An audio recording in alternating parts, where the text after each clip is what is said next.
हत्ती महादेवींच्या स्थलांतरानं कोल्हापुरात संतापाचा उद्रेक, जनतेच्या भावनाविरुद्ध न्यायालयीन आदेशांचा संघर्ष।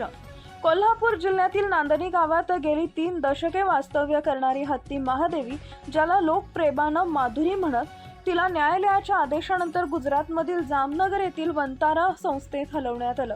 मात्र या निर्णयामुळे कोल्हापुरात संतापाची चांगलीच लाट उसळली आहे। स्थानिक ग्रामस्थ, सामाजिक संघटना आणि राजकीय प्रतिनिधी सर्वजण या निर्णयाविरोधात आवाज उठवत आहेत। महादेवीन गेली 35 वर्ष नांदणीमधील जैन मठात होती। सण उत्सव असो किंवा धार्मिक सोहळा, ती गावची शान होती। तिच्याशी भावनिक नातं जोडलेला पण प्राणी हक्क संघटना पेठा इंडियानं तक्रार दाखल केल्यानंतर न्यायालयीन प्रक्रिया सुरू झाली।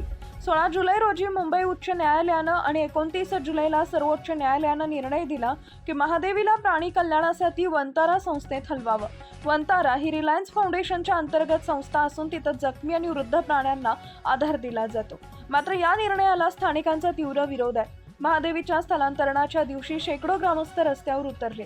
निदर्शने, घोषणाबाजी, पोलिसांवर दगडफेक आणि गाड्यांची तोडफोड या सर्व प्रकारामुळे वातावरण चिघळलं। पोलिसांनी लाठीचार्ज करत परिस्थितीवर नियंत्रण मिळवलं आणि अनेकांवर गुन्हे दाखल केले।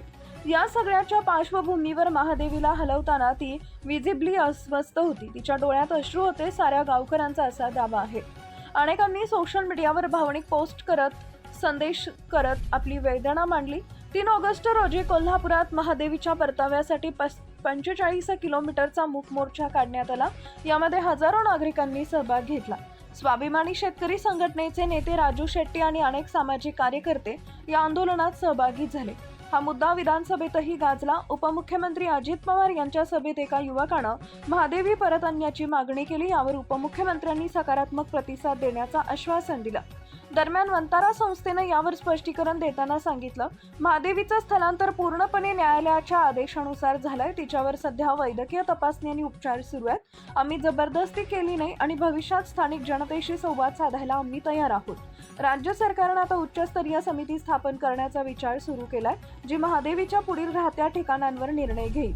ही घटना न्याय व्यवस्थेच्या आणि जनतेच्या भावनांमधील संघर्षाचं मृत उदाहरण ठरत आहे। कायदे म्हणतात प्राण्यांचं संरक्षण करा, पण भावना म्हणतात ती आमच्या कुटुंबाचा भाग आहे।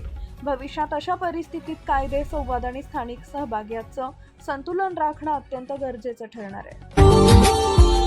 Subscribe now and press the bell icon. Never miss an update.